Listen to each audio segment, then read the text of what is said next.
Okay, guys, please come in and take out your notebook. Get your notebook out. It should be quiet. And you have 2 minutes to copy down your problem. Please remember that you have an exterior angle and you have 2 interior remote angles that are not adjacent. So they're on the opposite side.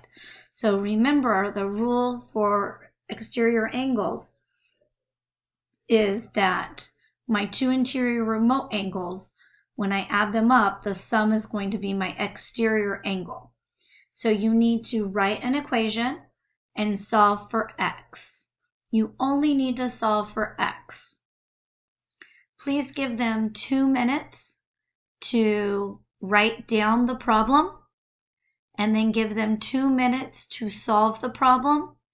Once it is solved, you can call on somebody to come up and solve it. Actually, don't call on anyone to solve it. I'll just go over it. I'll solve it. But it needs to be no longer than 4 minutes that you pause the video. After 4 minutes, please unpause the video and I will write down the correct answer. Please make sure you're walking around to make sure that they're all participating. Okay, so you should have written down the problem and you should have solved it.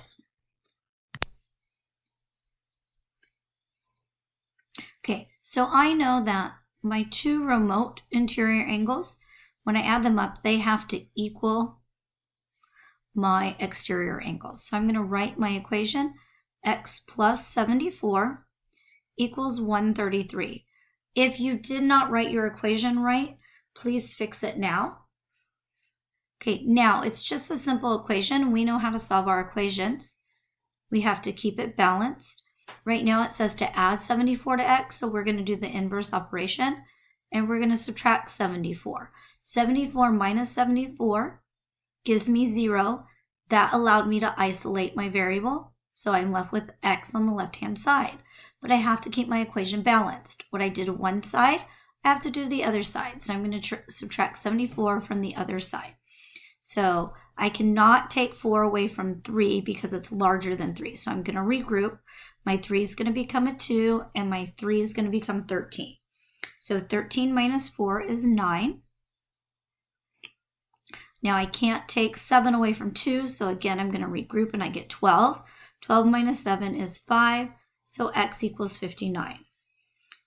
If I wanted to check to see if I'm correct, I would add 59 plus 74 and I would get 133. So I know x is 59 degrees. Okay, please get this copied down if you did it wrong or if you didn't get it finished. And then take out your agenda to write down your homework.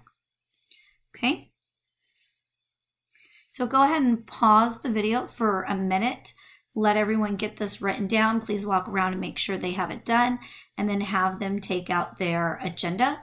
Once you've had a minute for them to copy it down, go ahead and unpause the video.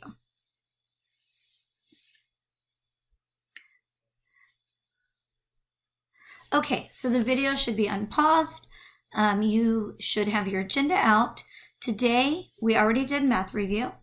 Not yesterday. Yesterday, we did math, yeah. On Tuesday, we were finding the square root of numbers, the perfect squares, and we were using technology. Today, we're going to estimate what square roots are, and we did this already with Mathia last week. So not yesterday's Mathia, but last Wednesday's. So you're going to use page 540 and 541 in your workbook, so in your math book, and whatever we don't finish is going to become homework. So today's goal is that students will be able to estimate square roots by determining the 2 closest perfect squares. You guys have your study guide that's due on Monday. You have questions like what we're doing today on your study guide. So if I were you, after you do this tonight for homework, I would work on those questions. I think there are 2 of them. Okay, so your homework is page 554, 551. Go ahead and pause the video. Give students time to get their practice book out and get it open to page 540. Please walk around the room, make sure everyone's on 540, and once they are, go ahead and hit play on the video. Okay, you guys should be on page 540. So we're going to work on activity 2. It says estimating with square roots. This is not the first time you've seen this. We did this in Mathia. It says the square root of most numbers is not an integer. You can estimate the square root of a number that is not a perfect square. Begin by determining the 2 perfect squares closest to the radicand, so that 1 perfect square is less than the radicand and 1 perfect square is greater than the radicand. Then consider the location of the expression on the number line and use approximations to estimate the value. So this is exactly what we did in Mathia. So it says to estimate the square root of 10 to the nearest 10, identify the closest perfect square less than 10 and the closest perfect square greater than 10. And they said it's 9 and 16. Remember that when we did it, we used our perfect squares, and you guys have them in your Mathia notebook. So we know that 1 times 1 is 1. So the square root of 1 is going to be 1. 2 times 2 is 4. So the square root of 4 is going to be 2. So we're just doing our perfect squares. 3 times 3 is 9. So the square root of 9 is 3. And I just realized that my 4 up here looks like a 9. There we go. 4 times 4 is 16. So the square root of 16 is 4. So if I look at the square root of 9, it does not go 1, 9, 4. So it wouldn't fit there. 4, 9, or 4, sorry, square root of 10. It does not go square root 1, square root 10, square root 4. That doesn't make sense. Square root 4, square root 10, square root 9 does not make sense. But the square root 9, square root 10, square root 16 does. So the square root 10 actually is going to fit right in here between my 9 and 16. Okay, so that's why they have 9 over here and they have 16 over here. So they use their perfect squares. This means that the estimate of the square root of 10 is between 3 and 4 because the square root of 9 is 3 and the square root of 16 is 4. If I put this on a number line, I know that 10 is closer to 9, but I have to know, like, well, where am I going to, like, start it? So they kept it on whole numbers. I kind of like doing, we have 9, 10, 11, 12, 13, 14, 15, 16. So they're doing what your answer is, what the actual square root of that number is down here to find out where to put it. But I like using my actual squares of a number to try to see which one's closer. So I have 9, 10, and I have 16. Well, 10 is super close to 9. So they said it's about 3.2. But I'm going to check and see. 3.1 squared. So 3.1 times 3.1. So give me a second here. 3.1 squared is 9.61. And they said the answer is 3.2. So let's see. 3.2 squared is 10.24. So I do go over, but it's closer. So it's 24 hundredths over, but it's almost 40 hundredths. If I did 9.61, it's 40 hundredths away. So 3.2 is actually the closer number. So the square root of 10 is about 3.2. And see the little squiggly lines? Remember that means that it's an about. Okay, so let's go down and let's look at what it says. It says calculate the square of 3.2 to determine whether it's a good estimate, an estimation of square root 10. Adjust the estimated value if necessary. So if I have 3.2 times 3.2, right, because it's this number times itself. 2 times 2 is 4. 2 times 3 is 6. I'm going to put a 0 as a placeholder. 3 times 2 is 6. 3 times 3 is 9. So 4, 2, 10. I need to move out 2 decimals, so I need to put in 2 decimals. So it's 10.24. So yep, that is pretty good.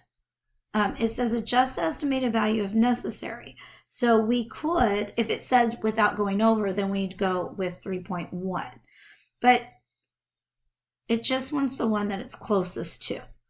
So we could also check. I used a calculator, but on the test you guys aren't going to be given a calculator. So 1 times 1 is 1. 1 times 3 is 3. Place value is 0. 3 times 1 is 3. 3 times 3 is 9.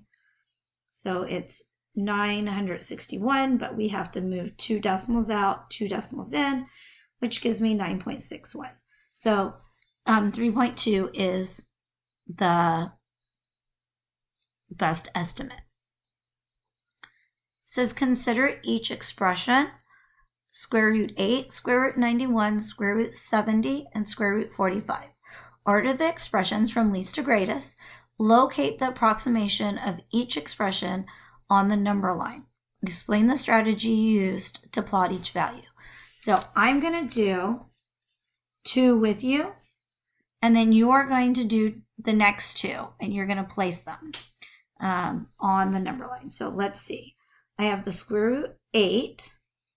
So I'm going to go back up to my perfect squares. And I'm going to look to see, where does the square root 8 fit? Does it fit between the square root 1 and 4? No. Does it fit between the square root 4 and the square root 9? So do I say square root 4, square root 8, square root 9? Yeah, I can put the square root 8 right in between those two.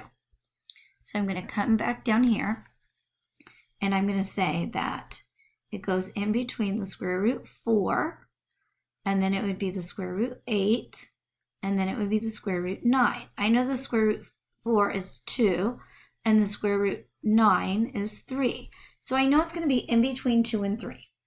So I know it's going to go in between 2 and 3. But I don't know how much closer to 2 it is, or if it's closer to 3. So I am going to make a number line. So I'm going to go 4, 5, 6, 7. Go ahead, say it. Let me do it again. 4, 5, 6, 7, 8, 9. Okay, so I have 1, 2, 3, 4, 5, 6. So I have the square root of 4 is going to be all the way to the left, and then we have 8, and then we have 9. So the square root 8 is super close to the square root 9. So that means it's going to be closer to 3 than it is to 2. If it was right in the middle, we'd say 2.5, but it's not in the middle. The middle would be, let's see, 4 and 9, 5 and 8, 6 and 7. It would be right here, but it's not. It's past that 2.5. So let's try 2.9. 2.9 might be too big. So 2.9 square would be 2.9 times 2.9. 9 times 9 is 81. 9 times 2 is 18. 26. I'm going to put my placeholder. 2 times 9 is 18. 2 times 2 is 4, plus 1 is 5. So that is 841. And I'm going to go 1, 2, 1, 2. That looks like it's probably too big. So I'm going to try 2.8 to see which one's closer. 8 times 8 is 64. 8 times 2 is 16. Plus 6 is 22. Right? 16 plus 6 is 12. Yeah, 22. I'm going to put a placeholder. 2 times 8 is 16. 2 times 2 is 4. Plus 1 is 5. 6 plus 2 is 8. 5, 6, 7. 7.84 is definitely closer to 8 than 8.41. This one's 16 units away. This one is almost 40 units over. So we're going to say that the square root 8 is about, sorry, I need squiggly lines, 2.8. So then I'm going to put the square root 8 is going to be right about here. And then I'm going to put square root 8. Okay, we're going to do the same thing for 91. So I'm going to come back up here. And we didn't do all of our numbers, so I'm going to keep going. 5 times 5 is 25. You know what? I'm sorry. Will you pause the video? And please make sure that all the students have time to have this work done. And then they have their correct answer and they have the square root 8 graphed on the number line. And then when they have it all done, unpause the video to do the next problem.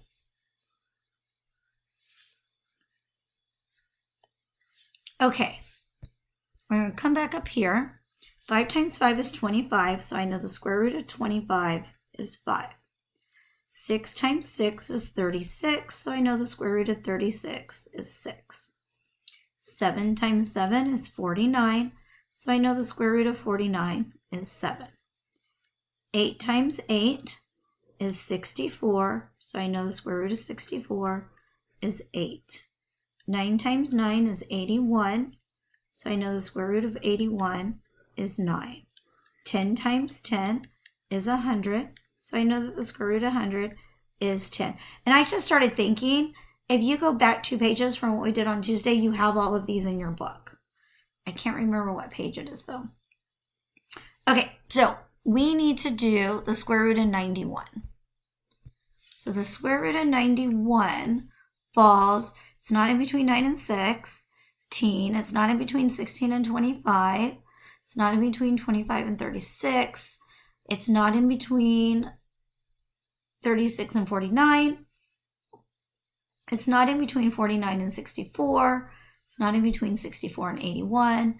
It is in between 81 and 100. So 91 would fit right in between 81 and 100. So I'm going to come over here. I'm going to say the square root of 81, the square root of 91, and the square root of 100. So now I have to see which one it's closer to. So I'm going to do like my little number line here. 81, 82, 83, 84, 85, 86, 87, 88, 89, 90, 91, 92, 93, 94, 95, 96, 97, I'm running out of room, 98, 99, 100. Okay, so if this was a number line, I'd be in trouble because number lines are supposed to be straight. So I have 81, I have 91, and I have 100. So I have 1, 2, 3, 4, 5, 6, 7, 8, 9, 10. And then I have 1, 2, 3, 4, 5, 6, 7, 8, 9.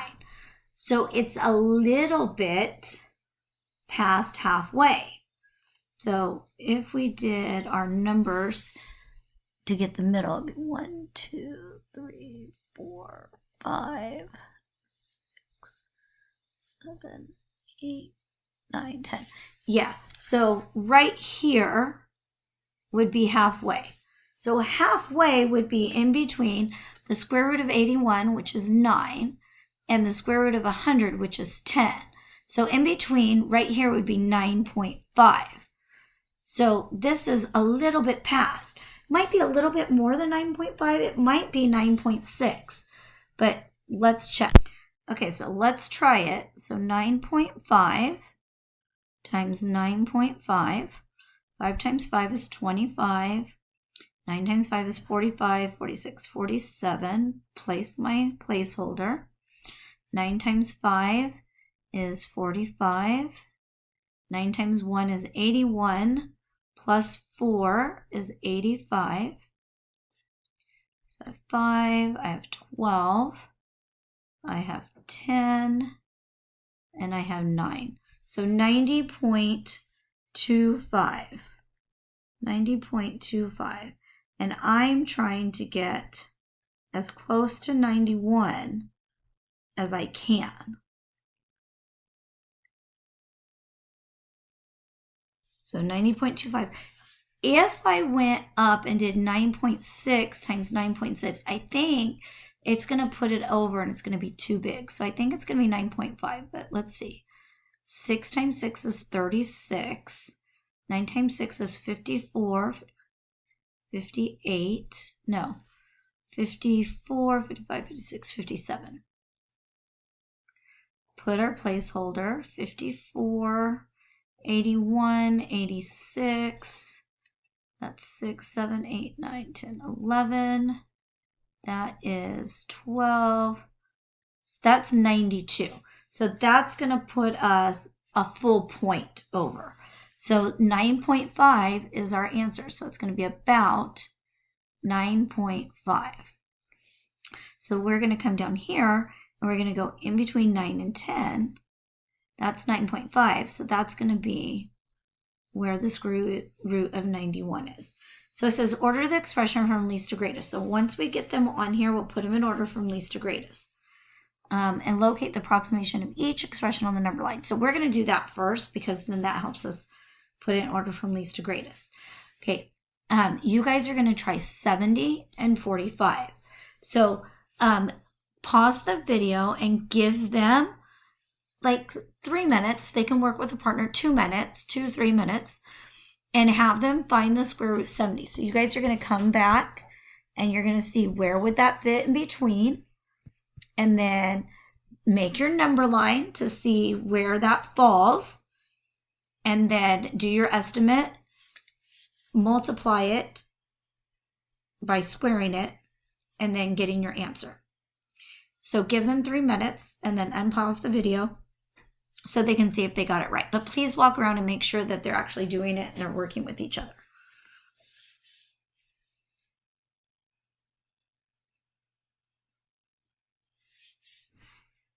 Okay, so you guys should be done. So let's check and see. Oh, actually, I do not want to delete that. I want to forget it. Let's see. Let's try this again. I don't want to delete everything because I want to leave my stuff on the number line that we did. So let me take off this just so that I have more room. Okay, and this was 9.5.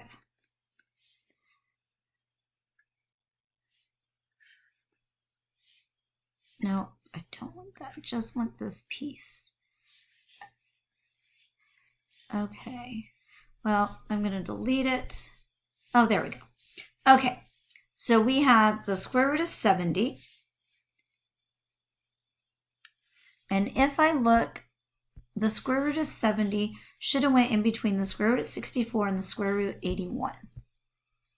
So it's going to go in between the square root of 64, and then it's going to go square root 70, and then the square root 81. So 64, let's see, that's 6 away. So I think it's going to be closer to the 6.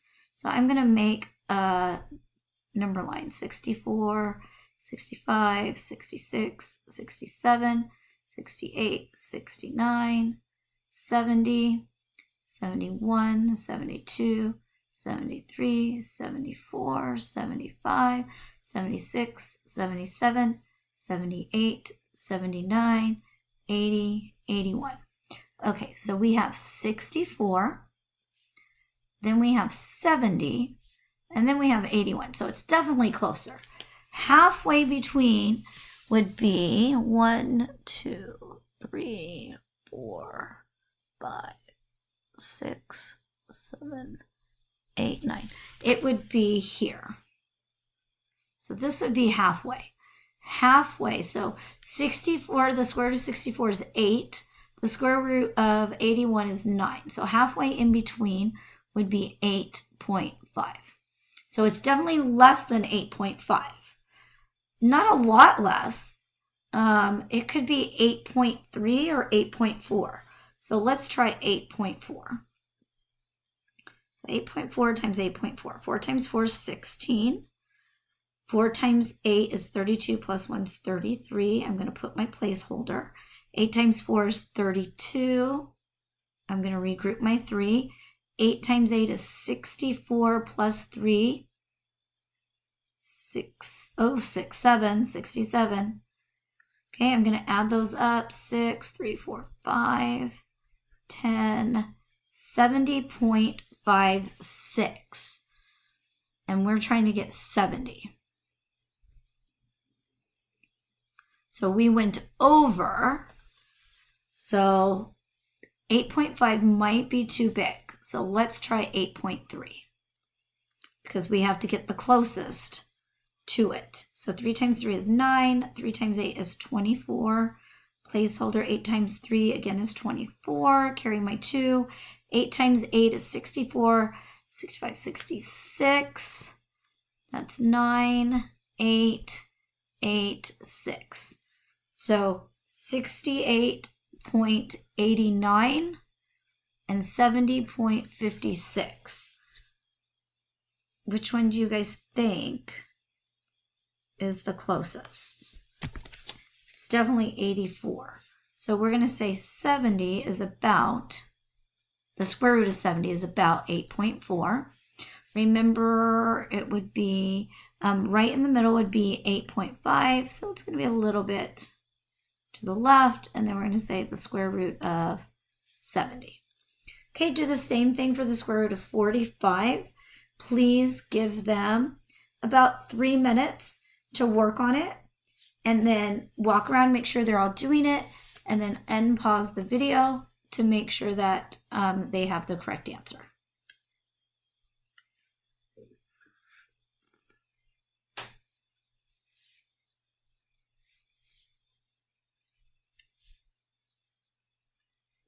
Okay. Let's see. If you're back, then you must be ready to check your work. So we have the square root of 45. So if I come back up here, 45 would fit in between 36 and 49. So we have the square root, square root of 36, the square root of 45, and the square root of 49. The square root of 36 is 6. The square root of 49 is 7. I'm going to make my number line to see where it falls.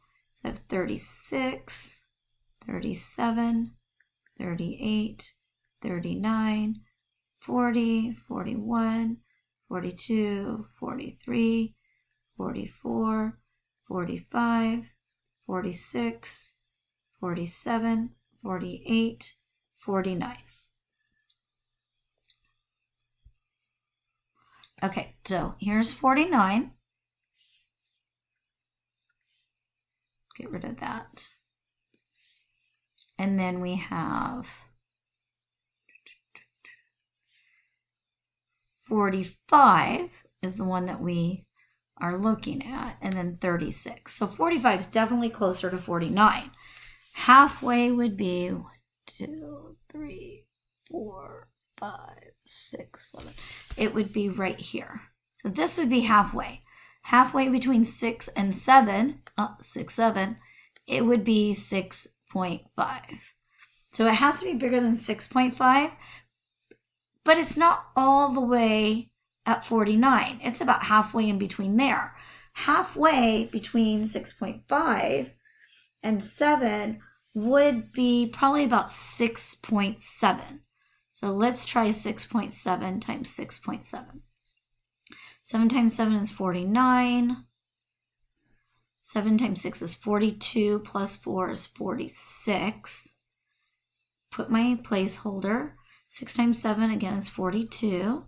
6 times 6 is 36, plus 4 would be 40.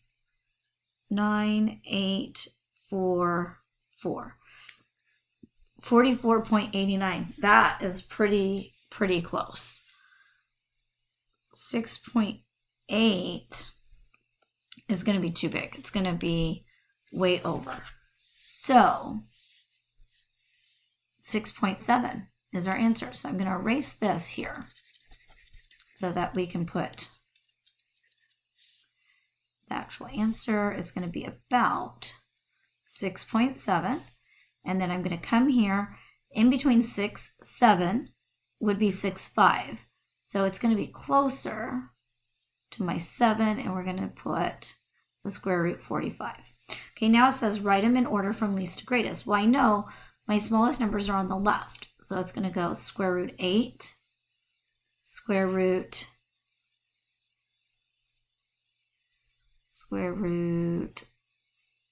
45, square root 70, square root 91. So that's my order from least to greatest.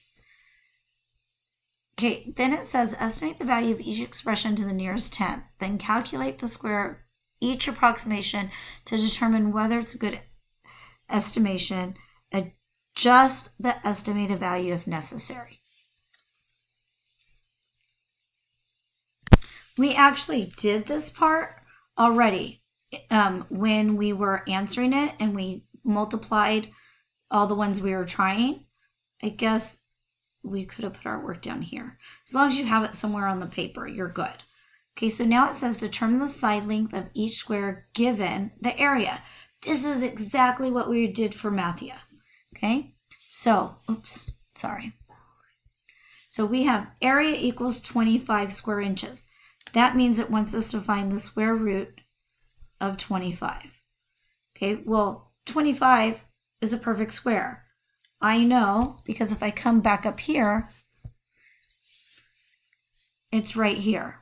And the square root of 25 equals 5. So that one's pretty easy. So this one's going to be 5, and it wouldn't be square inches.